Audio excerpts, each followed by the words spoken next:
My name is Mark Lawrence and I am the coordinator of the Community Liaison Service, which was established in 2013 with the aim of supporting hospital discharge by providing a link between acute settings and the support provided in the community by the third sector. The Community Liaison Service is funded through Community Solutions in North Lanarkshire, and our service is hosted by Getting Better Together at Shotts Healthy Living Centre. Since 2013, our service has went from strength to strength, further expanding our support to patients, carers, families, and our health and social care colleagues. We continue to expand our hospital discharge support programme and the support we provide to users of the North Lanarkshire Community Alarm Network. We are a small team of 3, myself as coordinator, Gary Donegan is the Community Liaison Officer with the Hospital Discharge Support Programme, and Joanne Robinson is a Community Liaison Officer leading on our work with community alarms. The Hospital Discharge Support Programme was designed to support patients, families and their carers during the discharge process, offering practical support and advice on potential community supports and refer to appropriate organisation when required. We have a base in both Monklands and Wishaw University hospitals, but also liaise with the other rehabilitation settings throughout North Lanarkshire and the community teams. This past year has brought many challenges to our service. Our service, as with many, was affected by the restrictions relating to the response to COVID-19. Although we were based in acute settings, our role was not considered as essential and our access to the ward environment was then restricted.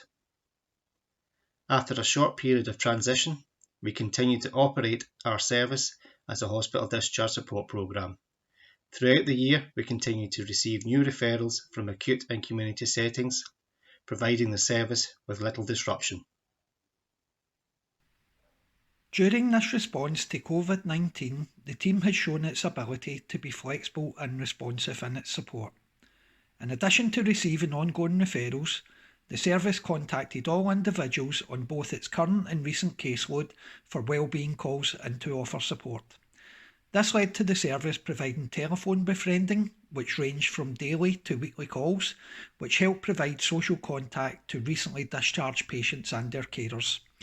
The befriending calls operated in both a short and long-term basis, depending on the needs of the individuals. This enabled the service to provide emotional support and keep in touch with individuals to provide assistance as issues arose. This assistance was provided either directly by providing essential practical supports or by making onward referrals to local statutory and community organisations. Our work continues to evolve, supporting the developments around planned date of discharge and discharge to assess. Although funding for a test of change to support discharge to assess ceased in March 2020, we continue to support the process when we have the capacity to do so. Our continued recognition demonstrates continued integration and partnership working, promoting positive experiences during the discharge process. As an example of some of our work, I'll talk you through a recent case. Discharge to Assess Coordinator Claire Miller attended a planned date of discharge meeting and had identified a suitable patient for discharge to assess. The patient stated he had no food at home and had no next of kin or person available to support him with shopping for discharge. He had been admitted to hospital with sepsis and uncontrolled diabetes. Without access to food at home for discharge, he was at risk of malnutrition and reoccurrence of his medical condition and potential readmission to hospital.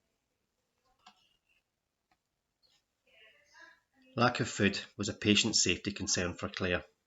She felt that food provision was imperative to facilitate patient discharge.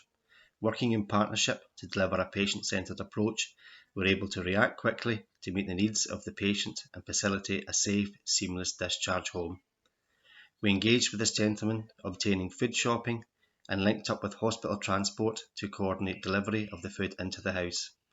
The team are now further engaging with the gentleman, linking him in with longer term supports. Without this collaborative work, This man would have been referred for assessments as an inpatient and potentially waiting in hospital for a package of care to be put in place before going home. This would have put the patient at risk of factors associated with a prolonged hospital stay. My name is Joanne Robison, and I am the Community Liaison Officer responsible for carrying out Community Alarm Review visits.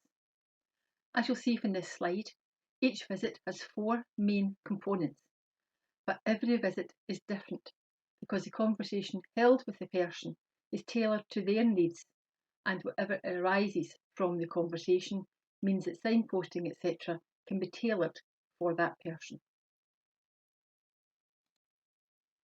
Each visit is usually an hour long, but in the past some visits have been much shorter, but there has also been 1 or 2 which are considerably longer. Due to COVID, home visits were stopped in March 2020, and the review process was then carried out by phone only. Although not ideal, this still allowed for assistance to be given and signposting to be offered if needed. The individual could be asked to test their own alarm, and return phone calls could be made if there were any concerns about their ability to do this. Also, I reviewed previous visits made to identify anyone who is particularly vulnerable or at risk of isolation. A number of wellbeing calls were made, and from that, a number of befriending calls are still being carried out now, over a year later, and the people receiving these calls say it makes a genuine difference to them.